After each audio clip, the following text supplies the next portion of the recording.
Thank you. Thanks, guys.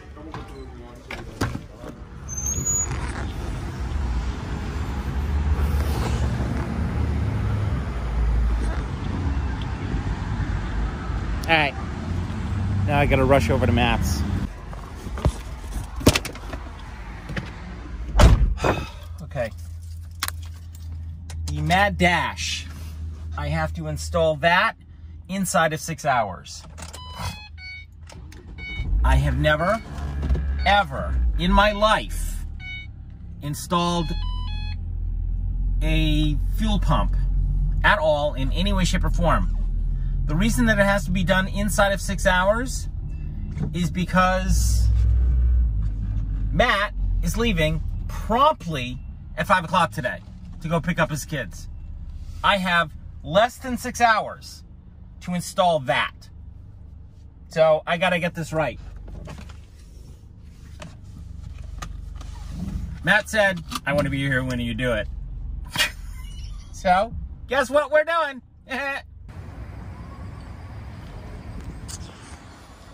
Howdy and welcome to Daily Miles. So what am I doing today? I am putting in the fuel pump that you just saw me go get. On today's agenda, got to drop down the fuel tank, put in the fuel pump, and pray to God that this solves my idle hunting problem. If it doesn't, well then I have other problems to fiddle with, and then I got nothing. I'm literally out of shit. Anyways, the van is currently on the lift, and now I just got to get under there and dismantle everything and then put it all back together again.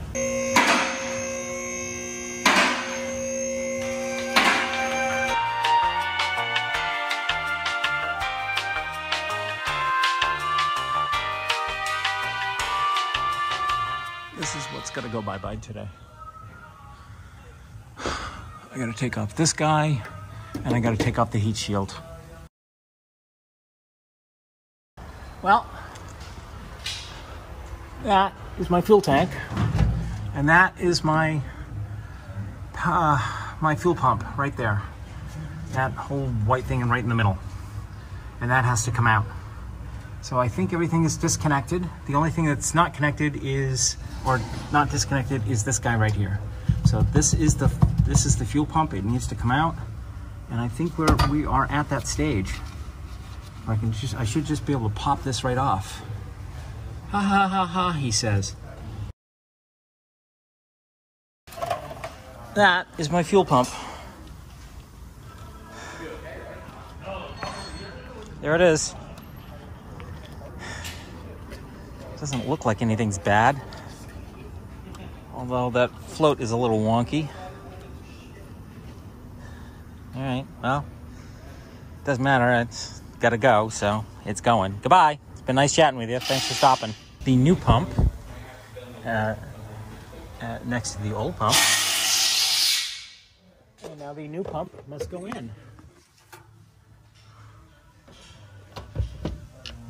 Lord knows how that's going to go, but we'll figure it out one way or the other. Ah, that just slid right in. The other one did not want to slide right in. I had to finagle the damn thing. Well, you're never going to believe this shit, but Mr. Miles actually installed the fucking thing. Fuel tank is back in. Now I'm just going to put the heat shields back in place, and we're all done in under. With Mr. Matt standing there, we're done in under, well, I was done about 10 minutes ago, but Matt was chatting. I'm gonna blame him. You should see the look the shade he's throwing me right now. All right, long story short, I think we're at a done point. So let's just finish it up, button it up, and we're all done. The moment of truth. Here we go.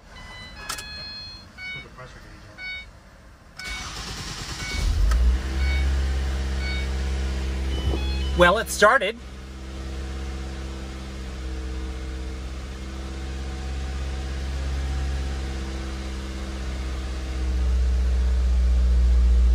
Matt shaking his head.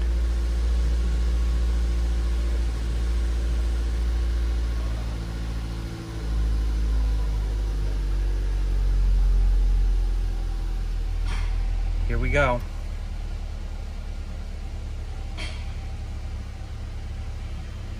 It's idle hunting. Is it? Yep. There it goes. It's idle hunting.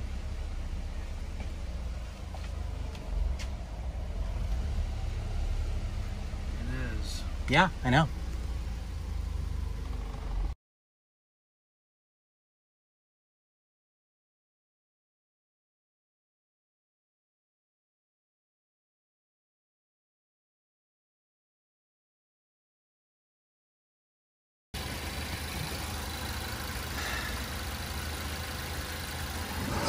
The idle hunting is gone. So apparently I had a bad fuel pump. There you go.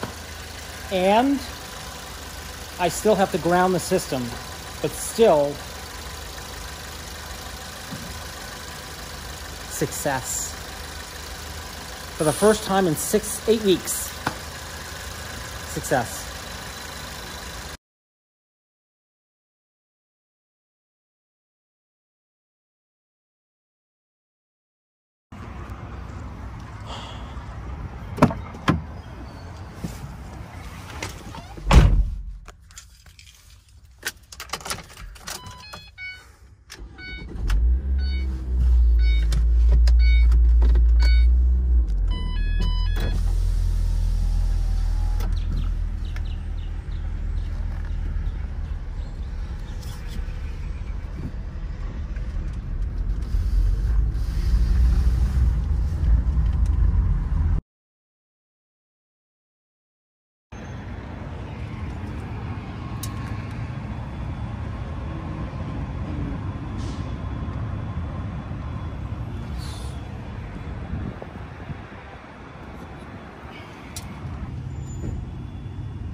Engine must not be running. We gotta go back to the store. Diagnosis says good, it is charged, so, but the prognosis is the age of the battery. You need a new battery. It's a 2017. You have worked on my car, so I mean, I work on other people's cars too. I send them usually there. And So it's been a minute since I last left you, and things are not all well. Long story short, the idle hunting problem, it's not gone. The problem is that for some weird fucked up reason, which I cannot fathom at this point, the idle hunting is related specifically to my electrical system. So if the system is drawing any power, and there's a battery idle isolator on this, which I'll show you in just a second, is drawing power, then it drops into idle hunting, which means the alternator is working harder than it needs to, which means that I either have a bad battery, a bad starter, or bad alternator. I just replaced that alternator.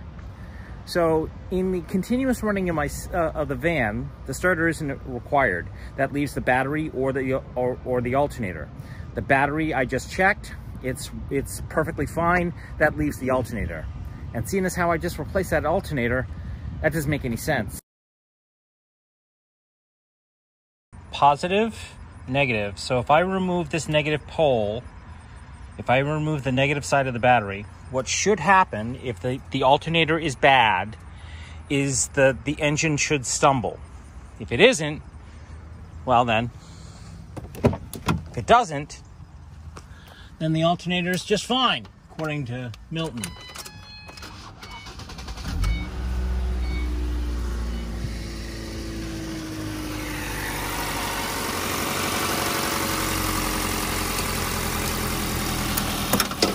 All right, here we go.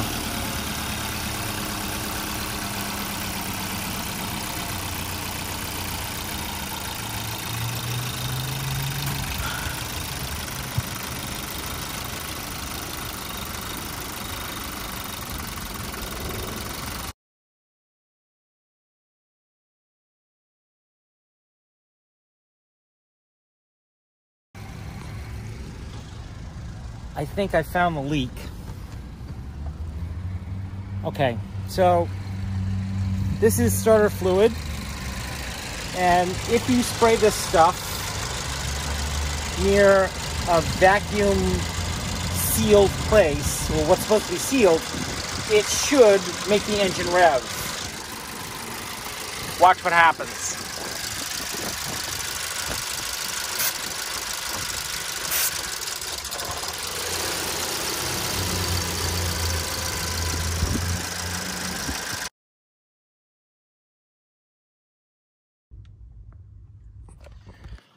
All right, let me catch up a little bit. What you're looking at right now is me installing the O-rings of my fuel injectors. The fuel injectors turned out to be dirty, and it was an attempt to address the vacuum leak. It failed. Good Lord.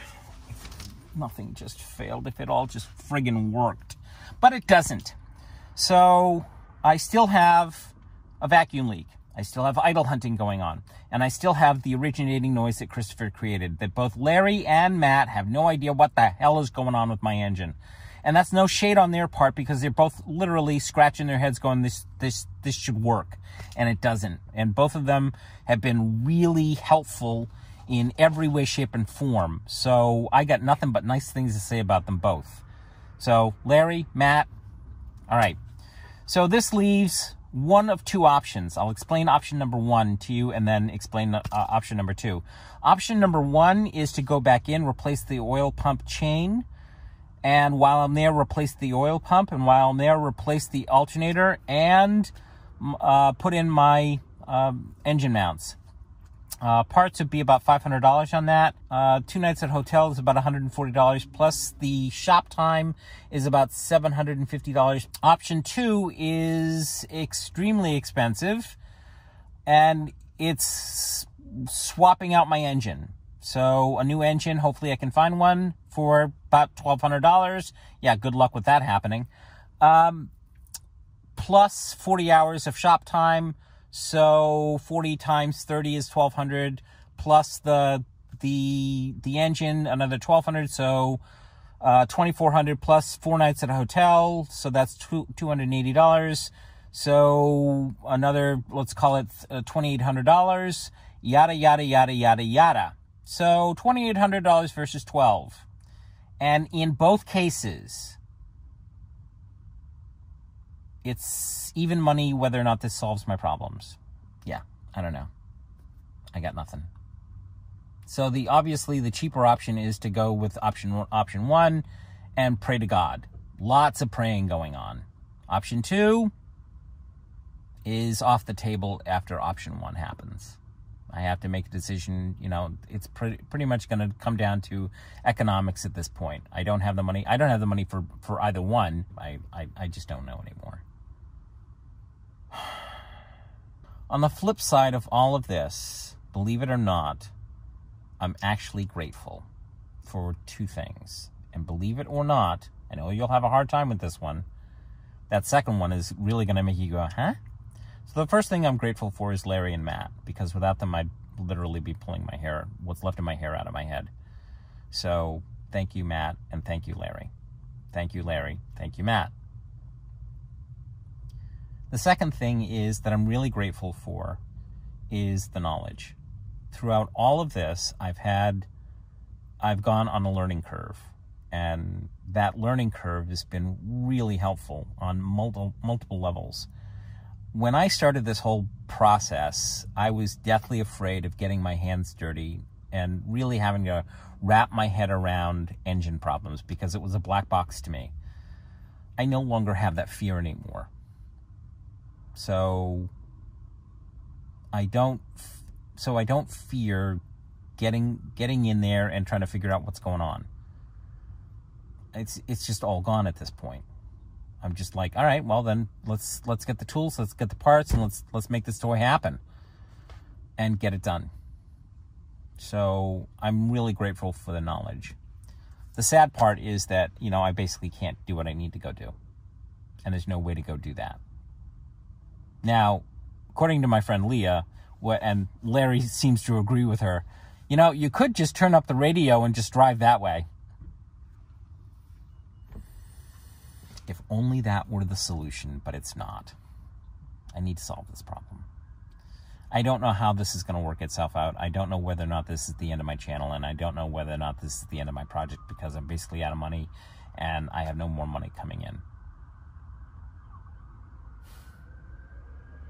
I don't know. I just don't know. So this might be my last video, or one more just to say thanks and you know, walk away, and maybe something, somehow, some way, something, you know, some angel will come along and go, it's all better now. What I need is a new van. Okay? But that's not gonna happen. I gotta fix this one. So this video is already way too long, and I know if you've already gone this far, I got nothing but thanks for you. All right, I'm gonna leave you there. My father always said to me, never make a decision on lack of sleep or food. So I'm gonna go to sleep. I'm gonna have some food. Sorry, I'm gonna have some food. Then I'm gonna get some sleep, and I'll make my decision tomorrow. I'll let you know what happens. Talk to you later, kiddies. And thank you very much for everybody that's watching. Bye.